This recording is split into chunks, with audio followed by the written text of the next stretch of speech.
On est en live. Salut Salut Amandine, salut Thomas, salut tout le monde. Bonjour monsieur. Vas-y, raconte-nous un peu ta vie.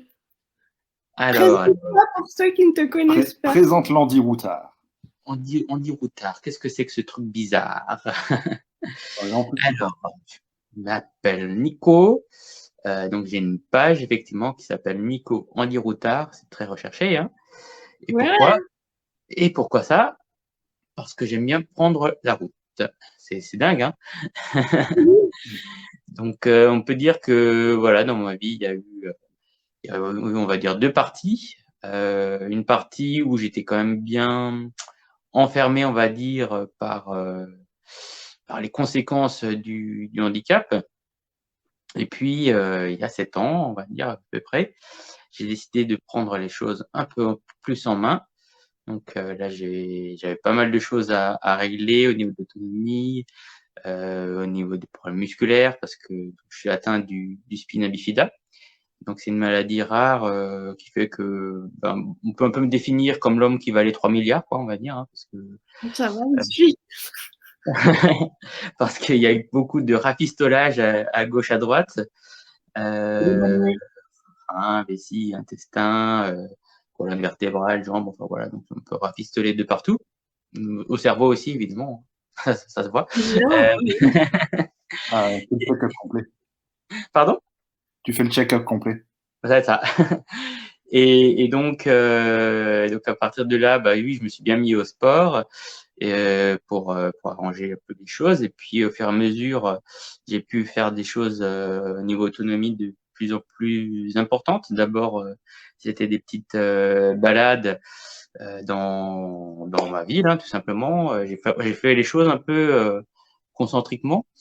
Donc d'abord l'autonomie au niveau de ma ville, après au niveau rando, puis après j'ai commencé à me balader un peu plus dans la région au sens large, puis au niveau de la France et maintenant au niveau européen. Et donc il y a des gens qui m'ont sollicité en disant que voilà, ça pouvait être intéressant d'en parler de manière un peu plus publique. Et c'est pour ça que j'ai créé la page Nico Andy Routard sur Facebook. Il y a aussi une chaîne YouTube maintenant que j'en sais depuis peu. Ouais. Et voilà, où j'essaie de partager un petit peu les aventures passées. Il y a par exemple eu la traversée de l'Alsace en autonomie à pied. Il y a eu l'expédition labyricale. Il y a eu un voyage à Malte, en Suède, le tour de Belle-Île-en-Mer à pied, quoi. Voilà. Donc, au fur et à mesure des choses C'est sympathique, quoi. plus sympathiques, voilà. Alors justement, qu'est-ce qui t'a donné envie de faire tout ça? Alors, en fait, je peux pas vraiment dire qu'il y a quelque chose qui m'a donné envie de faire tout ça. Si on fait un peu de la psychologie de comptoir, peut-être on peut chercher dans le fait qu'il y a eu le handicap, qui fait que voilà, donc j'ai eu ces années où j'étais pas autonome, quoi, et donc je vivais assez reclus quand même, hein, c'était pas forcément jojo, mais donc ça a peut-être encore aiguisé cette envie, mais dans mon cas j'ai l'impression que tu vois, il y a des personnes qui sont voyageuses de nature. Pourtant, je suis pas du tout issu d'un milieu comme ça, mais voilà, il y a des personnes chez qui c'est dans la nature. Et puis, curiosité. Ouais, curiosité. Envie d'aller vers les autres. C'est ça, voilà. Et puis, tu vois, même au niveau des études, en fait, au départ, là où je me débrouillais le mieux, c'était au niveau des études. Et même à ce niveau-là, comme par hasard, j'ai fait relations internationales, tu vois. Donc, c'était toujours cette envie de découvrir l'ailleurs par les moyens que j'avais, sauf que les moyens étaient un peu limités. Et puis, un jour, je me suis dit, écoute, on n'a qu'une vie, donc ça peut être risqué. Faut prendre des risques, quoi, parce que on n'en a qu'une, et si un jour on se rend compte que voilà, qu'on est passé à côté de plein de choses, c'est fort dommage, quoi. Donc c'est là que je me suis lancé. Mais carrément, t'as une bonne idée. Ouais. Alors du coup, c'était quoi ton premier gros voyage? Premier gros, le premier, ça devait être l'expédition. Oui, c'était l'expédition Lac Baïkal organisée avec l'association Vue d'ensemble. Donc, c'était un voyage d'une quinzaine de jours en Sibérie, où on a traversé une partie du lac Baïkal. Donc là, on était tout un groupe de mâles et non-voyants, Ouais. sourdes. Et donc, on a quand même toléré quelques personnes sans handicap parmi nous. On est sympa. Ça, merci pour la considération. Ouais. Et ça a vraiment été aussi très très révélateur pour moi parce que c'est vraiment un rêve qui est devenu réalité parce que c'est un rêve qui est né alors que j'étais hospitalisé il y a une quinzaine d'années. Donc il y a eu beaucoup de boulot pour surmonter les barrières et puis pour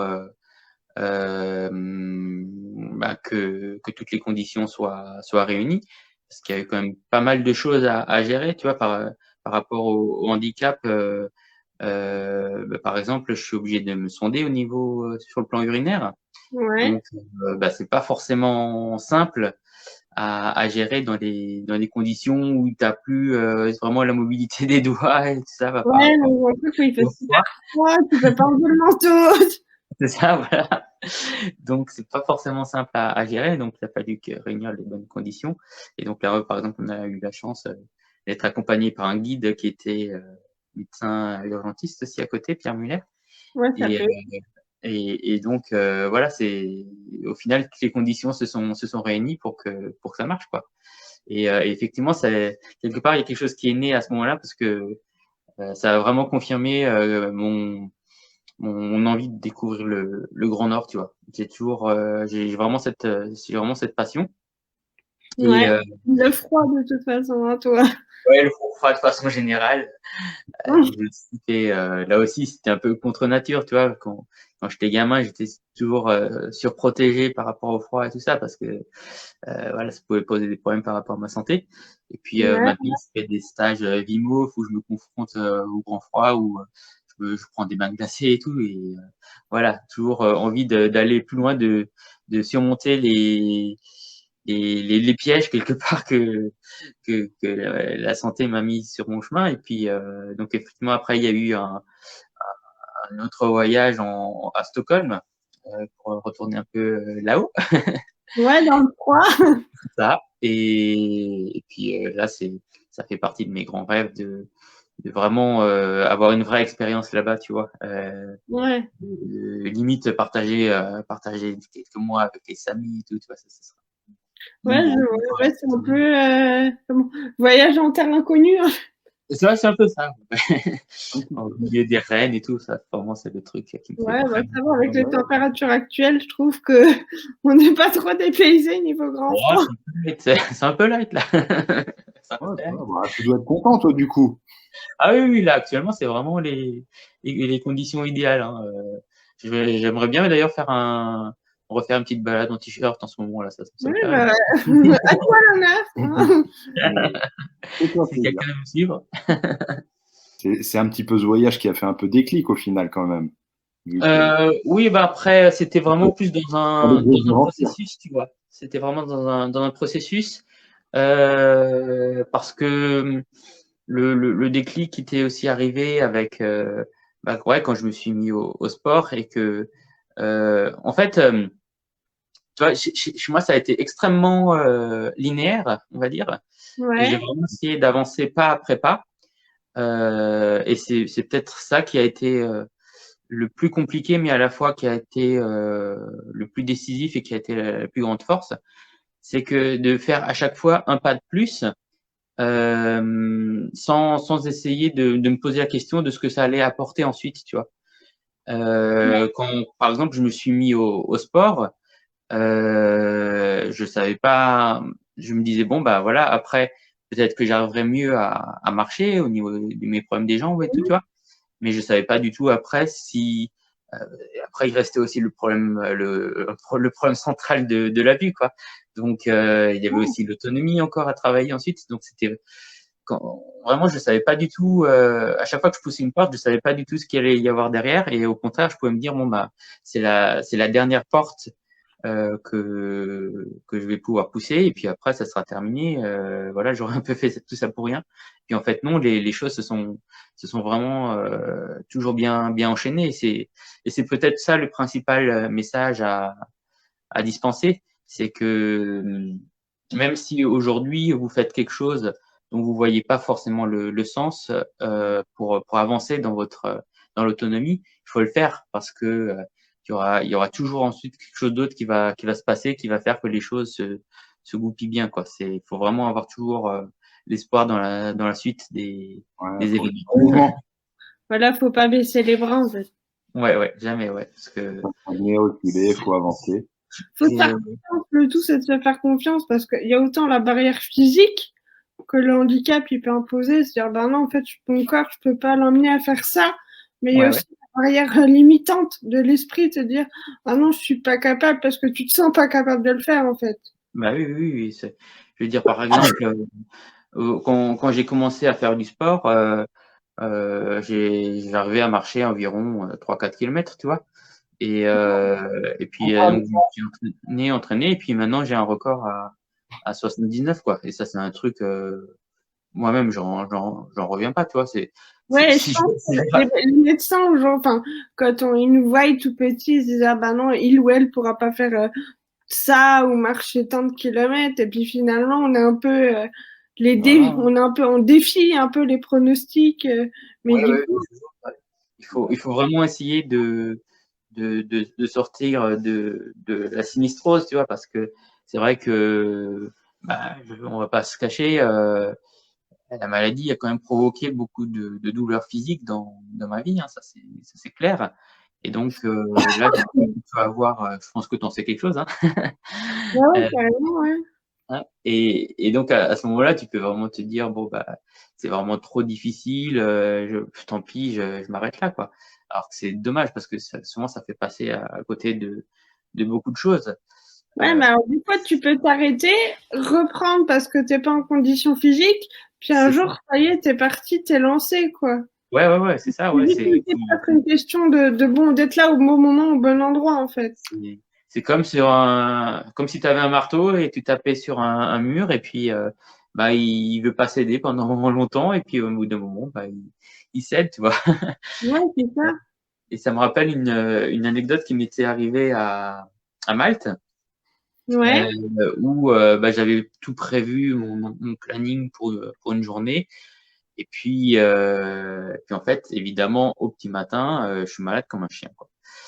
Donc voilà, j'essaie de faire au mieux en me disant, en fait, là, je devais embarquer pour, euh, pour prendre un bateau Ouais. et faire tout un tour et tout, tu vois. Et donc là, à partir du moment où j'étais parti, je pouvais pas revenir en arrière, quoi. Il fallait que je fasse la journée alors que j'étais vraiment malade, quoi, lié à des complications du spina. Et donc je fais comme je peux pour me rendre à l'embarcadère et tout. Donc, déjà c'était le bordel parce que voilà, c'était compliqué à trouver avec ma vie et tout. Mais bon, j'y suis arrivé. Et puis je me retrouve face au bateau, et je me dis bon, maintenant c'est le moment de choisir. Est-ce que je me lance ou je reviens à mon hébergement, quoi. Et en fait, je me suis lancé. Et au final, ça a été peut-être la plus belle journée du séjour.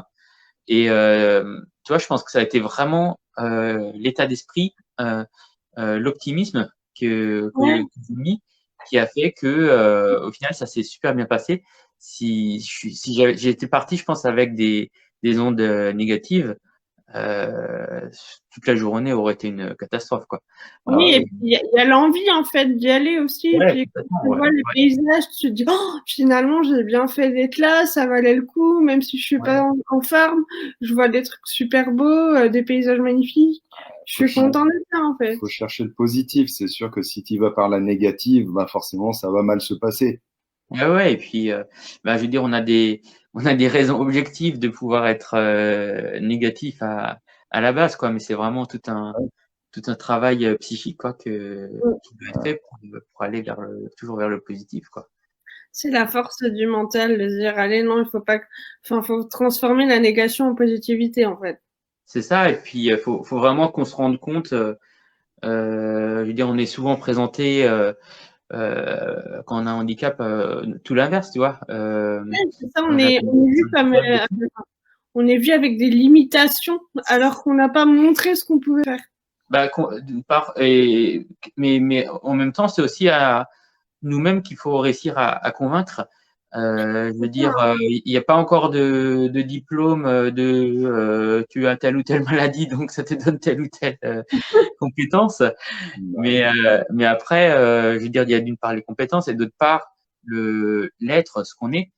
Et là, je veux dire, c'est à nous-mêmes aussi de nous convaincre que notre vécu, c'est aussi un bagage, quoi, que c'est pas négligeable, que c'est pas un détail, et que ça nous donne une force. Et ça, il faut vraiment en prendre conscience, quoi. Non, mais comme j'ai toujours dit, chaque petite victoire se fête, en fait, se célèbre, et on se dit, ouais, c'est cool, j'ai réussi. Même si c'est que la première marche de l'escalier, on a réussi ça. Complètement. Les petites victoires sont importantes aussi. Ouais. Et en le cumulant, bah, on arrive à se forger un mental, quoi, qui permet ensuite de faire des trucs qui paraissent inimaginables au départ, quoi. Oui, c'est sûr que tu ne te voyais pas au départ marcher 70 km à peu près. Ça, c'est clair que non. C'est clair que non. Mais t'as la fierté de te dire aujourd'hui, ouais, je l'ai fait. bah ouais. Et puis, et tu vois, il faut jamais se reposer sur ses lauriers non plus. Et c'est pour ça que j'ambitionne. Je sais pas encore si j'y arriverai un jour, mais dans tous les cas, ça donne un objectif à atteindre. Maintenant, j'ambitionne de passer les 100 sur 24 heures, tu vois. Voilà, et peut-être ça peut aussi inspirer d'autres personnes. Ouais, bah c'est bien pour ça que j'ai créé cette page, quoi, parce que de base. Faut ouvrir la marche. C'est ça. Faut ouvrir la marche. Voilà. Oui, parce que de base, moi, je suis quelqu'un d'assez discret, tu vois, je suis pas du tout du genre à vouloir tout étaler et tout, mais c'est effectivement, c'est vrai que ben, on se rend compte tous les deux, hein, c'est vrai qu'il peut y avoir un peu cet état d'esprit de sinistrose, hein, qui est tout à fait compréhensible, je juge absolument pas, mais si ça peut permettre de changer des vies, bah écoute, je pense que Bah oui, il faut, je pense c'est un petit effort qu'on peut faire de partager, quoi. C'est comme pour tout, on a des contes et légendes, mais c'est pour nous apprendre des histoires, nous donner des leçons, donc tu vas peut-être devenir une légende. D'ailleurs, Linda trouve que tu es un champion. Oh là là. Ouais, tu pars, ouais. Non, franchement, ça. Non, c'est un mot que j'aime pas du tout. Merci Linda, mais c'est un mot que j'aime pas. Parce que moi, vraiment, c'est le truc que j'essaie de souligner, c'est que ce qui est important, c'est pas du tout de rechercher la performance, parce que c'est ce qui peut faire peur, tu vois. Si tu présentes des super performances, d'autres vont te dire bon bah c'est réservé à une élite, alors que je pense que c'est pas du tout ça, quoi. C'est vraiment l'idée d'avancer pas à pas. Après où tu en arrives, peu importe, quoi. Mais ça. Moi je sais que je marcherai jamais 70 km, mais si j'en ai fait 3, je suis super contente. Voilà, tu vois, c'est ça qui compte, c'est que bah, je sais que par exemple, là, récemment, tu as pu faire une sortie à la Roberto avec ton petit Thomas, ton petit Thomas de 90. Et voilà, je pense que tu as vraiment tiré quelque chose de cette journée. Donc, bah ouais, parce que déjà j'ai marché, mais j'ai marché déjà dans une forêt, donc en milieu, déjà forêt et milieu urbain. On pourrait croire que les deux vont pas ensemble, hein, l'urbain au milieu de la forêt. Qu'est-ce que c'est que cette histoire? C'était super chouette de découvrir ça et de se dire, ouais, bon, ça ferait une idée de balade pour rouler tes voyages, pouvoir présenter ça sur le site. Ouais, bah c'est ça. Du coup, tu peux en faire quelque chose après, le proposer aux autres, tu vois. C'est comme récemment avec l'ami Jean-Pierre, là, on était perdu sur l'île de la Barthelas, c'est une île à Avignon. Ouais. Et comme par hasard, on est tombé sur donc au moment où on était vraiment à des kilomètres et des kilomètres de là où on était censé être, tu vois. Donc il nous arrivait plein de petites anecdotes d'ailleurs qu'on va bientôt raconter là sur nos pages respectives. Et en fait, donc on se met à faire du stop. Donc on parle de Covid, lol. La bonne période pour faire ça. Ouais. Et puis, comme par hasard, d'un coup, il y a une voiture qui s'arrête. C'est une petite dame qui, en fait, nous emmène en disant que elle est croyante, que voilà, tout était choisi par le Seigneur et tout, donc le destin. Et puis en fait, on se rend compte que c'est une dame qui emmène des personnes en situation de handicap sur le chemin de Compostelle. Ah. C'est quand même énorme, quoi, parce que moi, je suis beaucoup marqué par, vous voyez, là, j'ai la coquille autour du cou. Ouais. C'est un chemin qui m'a énormément marqué. Et puis là, comme par hasard, on est sauvé par une dame qui est comme envoyée, quoi, du ciel, quoi. Voilà, j'allais dire, c'est l'envoyé de Dieu. Ouais, tu vois, voilà. Faut toujours croire en la bonne étoile, quoi. C'est une preuve de plus, ça. Faut toujours croire en la bonne étoile, parce que autrement, les bagnoles qui passaient, limite, elles avaient tendance à remonter la fenêtre depuis que... Non, c'est une vraie personne dans la voiture. Ouais, c'est ça. La voiture est pleine. Faut garder. Bon, ça, ils peuvent nous le raconter à deux bigs comme nous, ils peuvent nous raconter. Hein. Vous ne voyez pas. Bah ouais, c'est ça. Donc, ouais, toujours la bonne étoile qui est dans les voyages comme ça, il y a des gens, on n'imagine même pas qui puissent venir nous secourir. Ou... Ouais, oui. Et c'est ça qui fait les belles rencontres des voyages aussi, ça fait des beaux souvenirs. Ah oui, surtout en tant que malvoyant, tu vois, je me suis retrouvé dans des situations où je me suis dit, bon, là, ça y est, je suis bon pour passer la nuit dehors, quoi. Et en fait, ça s'est jamais passé comme ça. Il y a toujours eu le bon samaritain, je veux même pas dire le bon samaritain, c'est juste qu'il faut vraiment se rendre compte que au fond, si on se concentre sur la télé, sur ce qu'on voit à la télé, forcément. Là, c'est sûr, il y a un mec qui prend tout l'écran, il s'appelle Coronavirus. C'est ça, ouais. Donc, lui, pendant plus d'un an, on aimerait bien qu'il dégage un petit peu. Ouais, c'est ça, qui nous laisse un peu la place, qui nous laisse refaire nos petits projets, là. Il y a plein de trucs qui se font quand même et tout. Hein. C'est vrai que il y a plein de choses qui se font.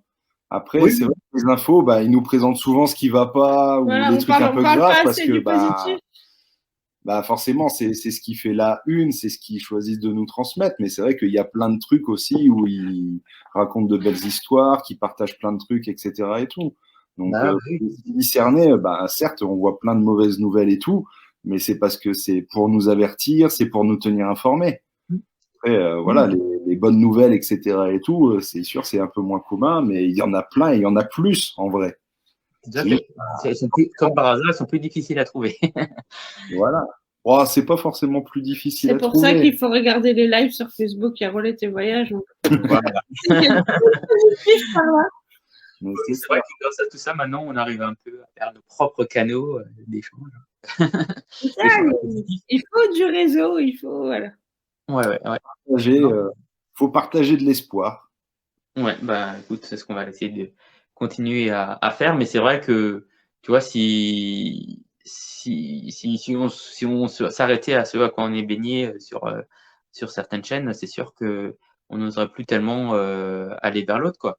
Et peut-être c'est le principal message. Tu vois, on parle d'accessibilité. Ouais. Pour moi, je trouve, en tout cas, je parle à mon niveau de malvoyant. Hein. Moi, je suis monté sur le ressort de la canne, pas tellement sur roulette. Hein. C'est encore différent. Ce qui est le plus important, je trouve, pour l'accessibilité, c'est vraiment les personnes, tu vois. Par exemple, si dans un musée, on peut mettre des bandes pour suivre des audioguides et tout ça, si le personnel n'est pas formé, ça sert à rien du tout. Tu vois, par exemple, moi, je me suis déjà rendu dans des musées. J'ai demandé s'ils avaient un audio guide, voilà, pour avoir quand même un petit peu accès. On me répond que non. Donc, qu'est-ce que je fais? Je fais demi-tour. Et puis plus tard, j'apprends que si, ils en avaient un. Ouais, mais ils savent pas l'utiliser. Non, c'est qu'ils n'avaient pas fait passer le message à leur personnel qu'ils avaient ça pour les personnes en malvoyance, tu vois. Donc, mais, tu vois, là, c'est le cas extrême, mais je veux dire, dans toutes les balades, moi, je compte beaucoup sur les technologies et tout, mais au final, la seule chose fiable sur laquelle je pourrais toujours compter quand je suis perdu dans une ville ou quoi que ce soit, ce sera toujours sur l'autre, tu vois. C'est vraiment la personne que je rencontre au hasard dans la rue. C'est le socle. Ouais, complètement. Et c'est vrai que dans des sociétés un peu individualistes, c'est compliqué de considérer ça vraiment comme le socle, tu vois. On voit ça peut-être un peu comme le dernier recours, alors que ça doit peut-être être la base de tout. Surtout en ce moment où le virus, il nous fait nous replier un petit peu sur nous-mêmes, on doit garder une distance avec l'autre. Distanciation sociale, c'est quand même horrible comme expression, quoi. Voilà.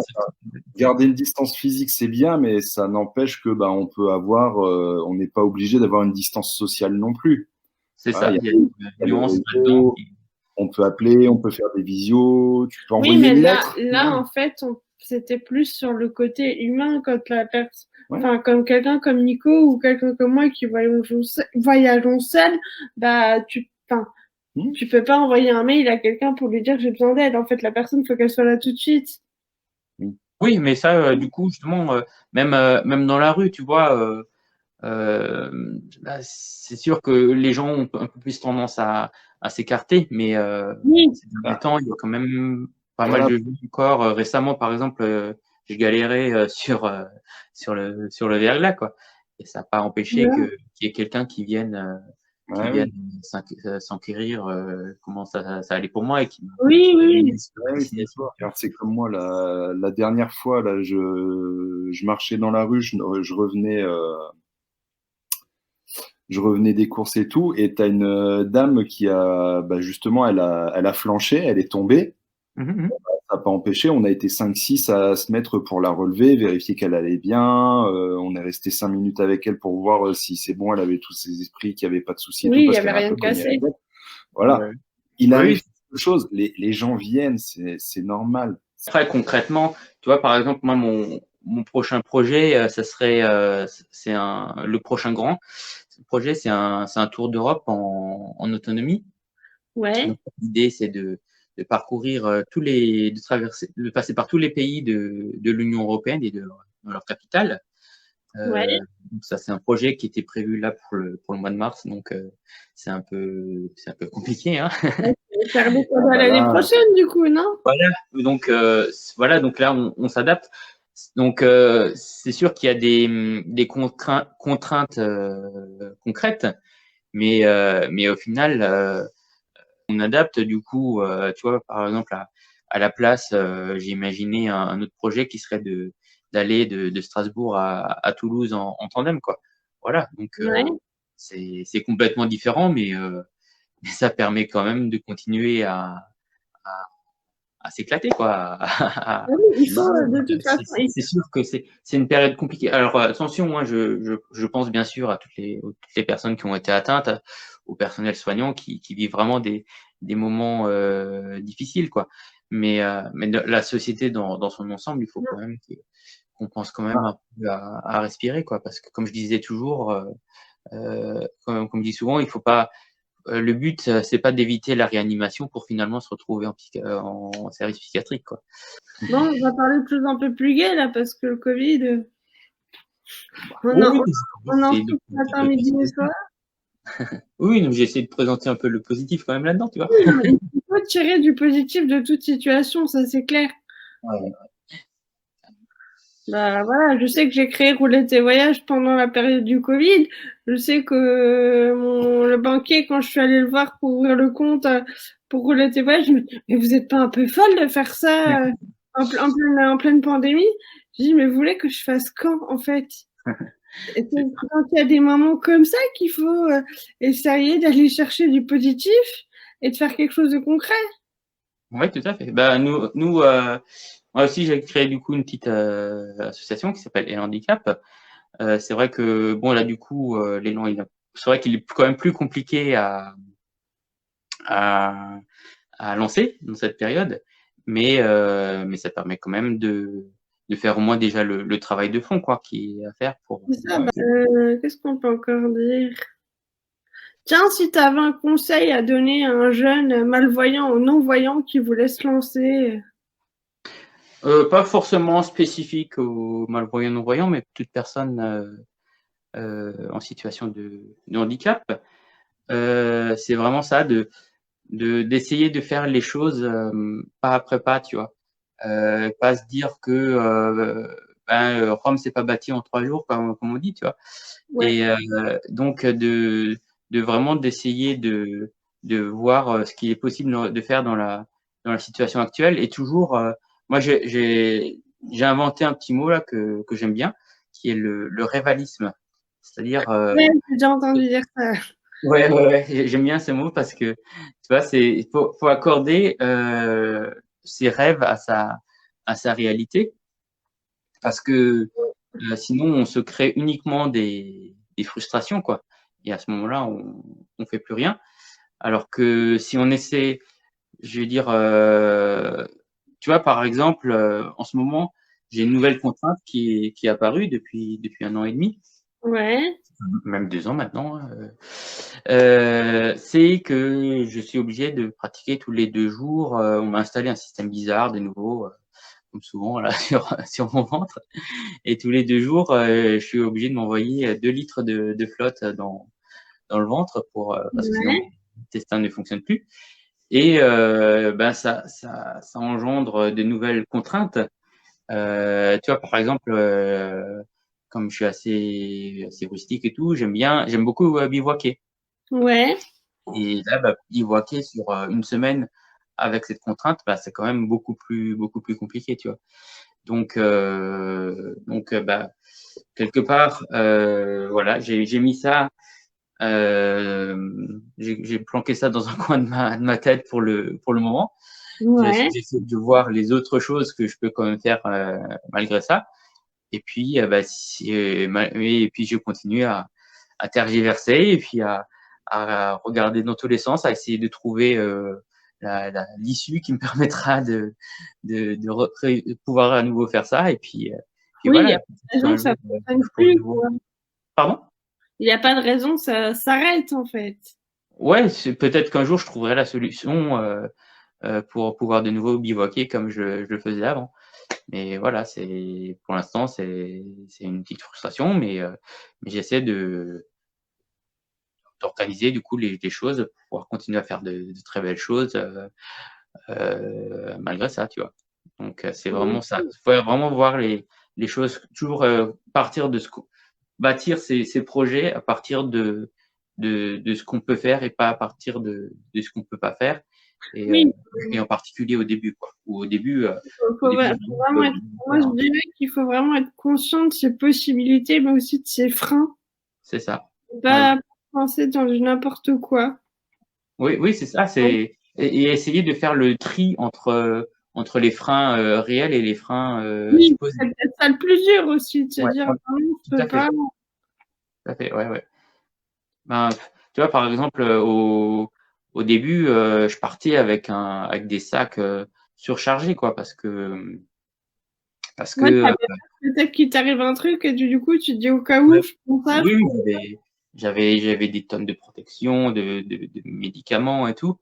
Et puis au fur et à mesure, c'est avec l'expérience, ça m'a permis de laisser des choses de côté petit à petit, tu vois. Donc, Ouais. et voilà, du coup, je suis toujours de plus en plus à l'aise avec le temps, avec toute cette expérience, quoi. Oui, c'est. C'est normal, ça se construit. Voilà, c'est ce qui fait ta force aussi. Oui, ce qui fait force, mais qui fait peur au départ, quoi, quand on ne sait pas quel fil attraper pour démarrer. c'est un peu dur de se donner un objectif qui est atteignable parce qu'en général, on a plus tendance à se donner un objectif qu'on va avoir du mal à atteindre. On veut une finalité, alors qu'au final, il faut plus des objectifs qu'on peut réaliser au fur et à mesure. On a dit pas mal de choses là déjà. Bah ouais, écoute, mon petit là déjà. On a parlé et tout. Ouais. On va peut-être laisser aller les gens manger, il est bientôt 20h. On a un peu fait le tour des questions qu'on voulait te poser parce que tu as répondu à pas mal de questions avant qu'on te les pose. Ah. Ouais, c'était super intéressant en tout cas. Et c'est bon. Ouais. Bon, j'aimerais bien tenter le Grand Nord aussi un jour. Va falloir mettre des skis sur le déambule. Ouais. Écoute, peut-être que tu pourras t'accrocher au traîneau du Père Noël. Hein, comme ça. Ouais. Un espèce de reine accrochée au déambulateur. Non, mais ça, c'est vraiment le prochain truc, quoi. C'est la Laponie, là, c'est vraiment. Waouh, quoi. J'en ai des étoiles dans les yeux quand j'y pense. Ah, bah, tu m'étonnes. En plus, toi qui aimes le grand froid en plus. Ouais. Je vous souhaite merci pour ton partage d'expérience. Moi, ça m'a fait plaisir, comme dit, d'être un des premiers. Je souhaite bon vent à Roulette et Voyage. Et je doute là-dessus, parce que je sais que c'est bien drivé. Ça va, je vais pas me vanter, mais pour l'instant, je trouve qu'on s'en sort pas trop mal. Hein. On y arrive. Tout doucement. Voilà, on fait petit à petit. Et inviter les gens à s'abonner à votre page Facebook, votre page YouTube et la mienne, au passage, s'ils veulent. Faut pas te laisser derrière. Bah non, carrément. Voilà. Eh ben, bonne soirée tout le monde. Bonne soirée à tous. Merci Nico. Bon week-end. À très bientôt. Ouais, à très bientôt. On embrasse. Ciao, ciao. Ciao. Ciao.